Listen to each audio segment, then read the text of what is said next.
Welcome everyone. Greets. This is Themes in Indian History and Hindi में इसे कहते हैं भारतीय इतिहास के कुछ विषय. And of that, this is chapter number 7 और this book says every chapter has a theme और every chapter has a विषय. So chapter number और theme number और विषय नंबर 7, एक साम्राज्य की राजधानी विजयनगर. जो सिर्फ समझते हैं विजयनगर, और ये बहुत प्रसिद्ध हो गई है अभी रिसेंट एग्ज़ाम्स के बाद, और viewing the number of questions being asked from it. So आज हम उसके बारे में पढ़ेंगे, और ये चैप्टर अभी आने वाले SSC CGL 2023 प्री के लिए महत्वपूर्ण है, UPSC CDS के लिए महत्वपूर्ण है, क्योंकि अगर आप जानते हैं कि अगर आपको एक रेगुलर स्टूडेंट होंगे तो आपको अभी तक ये बातें पता होंगी कि जो थीम्स की चैप्टर्स हैं, जो थीम्स के बुक हैं, वो कितनी ज़्यादा इम्पोर्टेंट है, viewing the importance it has in questions. So we start it as Vijayanagar अथवा विजय का शहर, the city of victory. The English chapter of this book, English version of this chapter, you will find it is written as Vijayanagar, also known as the city of victory. एक शहर और एक साम्राज्य दोनों के लिए प्रयुक्त नाम था. प्रयुक्त का मतलब होता है यूज़ में आने वाला. और मैं ये चैप्टर इसलिए भी पढ़ा रहा हूँ हिंदी में, या हम लोग पढ़ रहे हैं साथ में, क्योंकि कहीं ना कहीं अगर चीज़ें आपको समझ में आएंगी तो आप एग्जामिनेशंस में कर पाएंगे. सो एक स्टोरी के फॉर्म में ही लेना ठीक रहेगा हिस्ट्री को. तो विजयनगर अर्थात विजय का शहर, एक शहर और एक साम्राज्य दोनों के प्रयुक्त नाम था. इस साम्राज्य की स्थापना 14वीं शताब्दी में की गई थी. इस साम्राज्य की जो स्थापना है, अभी यहाँ से क्वेश्चंस बिल्कुल बन सकते हैं. फॉर एग्ज़ाम्पल SSC में बन सकते हैं कि विजयनगर साम्राज्य में कहाँ पर विजयनगर साम्राज्य की स्थापना कब की गई थी, तो 14वीं शताब्दी से. देन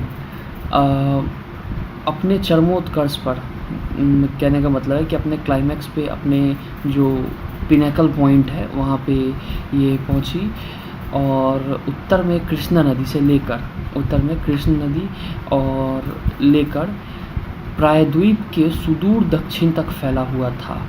उत्तर से दक्षिण की जो जहाँ भी इसकी भूगोल है, जहाँ भी इसकी साउथ में जो इसकी लोकेशन थी जोग्राफिकल, उसमें ये काफ़ी दूर तक फैला हुआ था. 1565 में इस पर आक्रमण कर इसे लूटा गया और बाद में यह उजड़ गया. क्वेश्चंस आ सकते हैं कि इसे कब लूटा गया, तो 1565 में, उसके बाद यह उजड़ गया. ठीक है, मैंने जो SSC CGL 2022 है उसको फर्स्ट अटैम्प्ट में उसकी Tier 1 पास की है. UPSC CDS में मैंने 74%, 75%, मोर देन 70% मार्क्स इंग्लिश में लगभग 2-3 बार लाया है. जो मार्कशीट्स है UPSC की, वो इस बात का प्रूफ है. तो बेझिझक आप ये वीडियो देखें, इसे समझें, विजयनगर एम्पायर, और पढ़ना, और वो भी NCERT जो, और उसमें भी जो अभी की डिमांड है. आप अगर एक सीरियस स्टूडेंट हैं तो आप ये जानते होंगे थीम्स इन इंडियन हिस्ट्री 1, 2 और 3, अभी इनसे कितने क्वेश्चंस आ रहे हैं लगभग हर एग्ज़ाम में, खास करके UPSC CDS में तो पूछे ही जा रहा है, और NDA में. सो और विजयनगर जो एम्पायर है वो CGL के लिए भी बहुत इंपॉर्टेंट है. तो आप CGL 23 के लिए दे रहे हो या 24 के लिए, 24 में भी ज़्यादा समय नहीं है, तो ये आपके लिए मददगार रहेगी. इसे लूटा गया या उजड़ गया. हालांकि 17वीं 18वीं शताब्दियों तक यह पूरी तरह से विनष्ट हो गया था. अभी फिर भी कृष्ण तुंगभद्र दोआब क्षेत्र के निवासियों की स्मृतियों में यह जीवित रहा. कृष्णा याद करें, कृष्णा नदी, और उसके बाद तुंगभद्र, दोआब. अब दोआब उसी चीज़ को कहते हैं जो किसी नदी, दो नदी के बीच में रहे. ठीक है, वह भूमि का हिस्सा जो किसी दो नदी के बीच में रहता है उसे दोआब कहते हैं। कोई जलधारा बह रही है,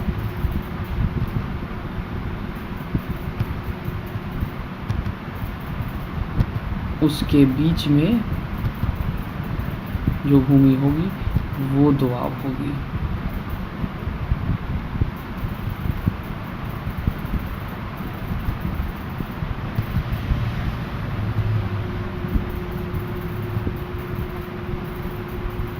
ठीक है, अब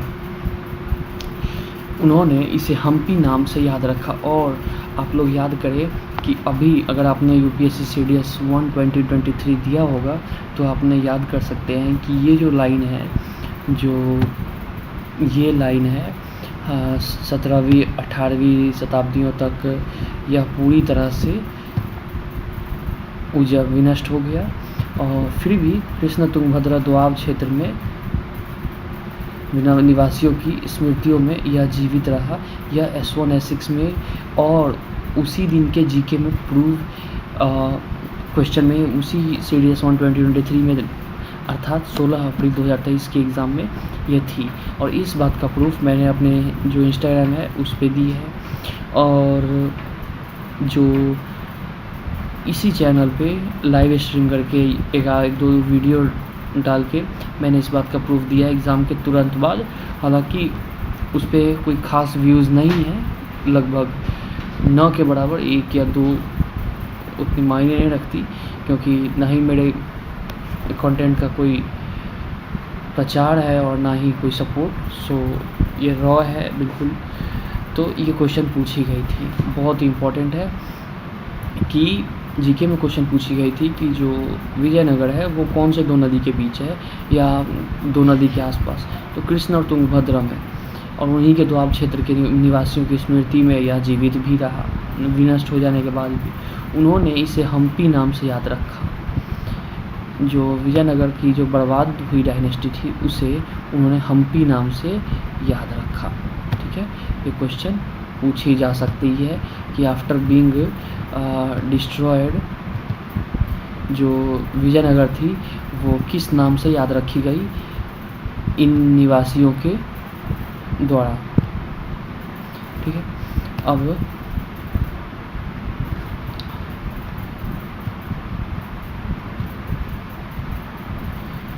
इस नाम का आविर्भाव यहाँ की स्थानीय मातृ देवी पंपा देवी के नाम से हुआ है। आविर्भाव कहने का मतलब इसका रखे जाना, किसी नाम को रखे जाने के पीछे कारण। इस नाम का आविर्भाव यहाँ की स्थानीय मातृ देवी पंपा देवी के नाम से हुआ था। वहाँ की जो देवी थी उनके नाम से।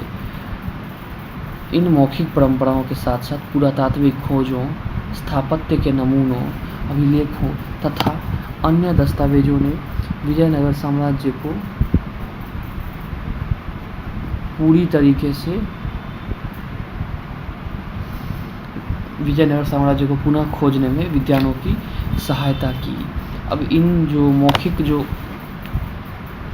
बातें थी, जो परंपराएं थी, उनके साथ साथ पुरातात्विक खोज, पुरातात्विक मतलब आर्कियोलॉजिकल रिसर्च, स्थापत्य के नमूनों, कुछ जो निर्माण के जो नमूने थे या सबूत थे, वे अभिलेख जो लिखित चीज़ होती है जिसको स्टोर किया जाता है रिकॉर्ड के रूप में, वो तथा और कुछ दस्तावेज विजयनगर साम्राज्य को पुनः खोजने में विद्वानों की सहायता की।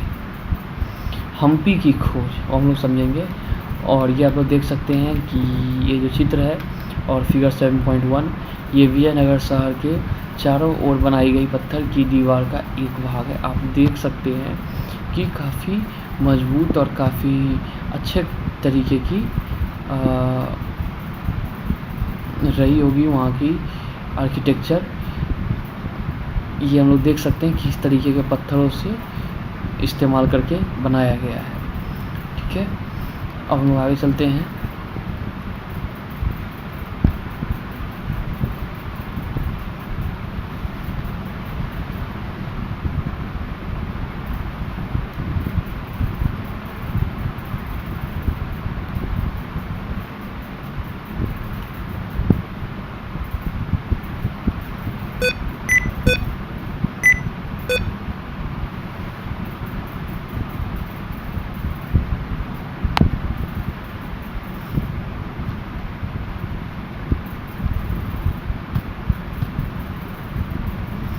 और हम लोग आ गए हम्पी की खोज पे। हम्पी के भग्नावशेष 1800 ईस्वी में एक अभियंता द्वारा पुराविद कर्नल कॉलिन मैकेंजी, जो हम्पी की जो बचे हुए अवशेष जैसी चीज़ें थी, जो प्रूफ्स थे, वो 1800 ईस्वी में जो एक इंजीनियर थे और आर्कियोलॉजिकल जो कर्नल थे था Colin McKenzie, east India company के एम्प्लॉय थे ये सब, इन्हीं के द्वारा प्रकाश में लाए गए। मैकेंजी ईस्ट इंडिया कंपनी में कार्यरत थे। इन्हें इस स्थान का पहला सर्वेक्षण मानचित्र तैयार किया। जो सर्वेक्षण मानचित्र मतलब एक सर्वे करके उनके द्वारा हासिल की गई शुरुआती जानकारियाँ विरूपाक्ष मंदिर तथा पंपा देवी के पूजा स्थल के पुरोहितों की स्मृतियों पर आधारित थी। उनके द्वारा जो मैकेंजी के द्वारा जो शुरुआती जानकारियाँ थीं वो थी विरूपाक्ष मंदिर, जो आज भी साउथ में है, बहुत प्रसिद्ध है, तथा पंपा देवी के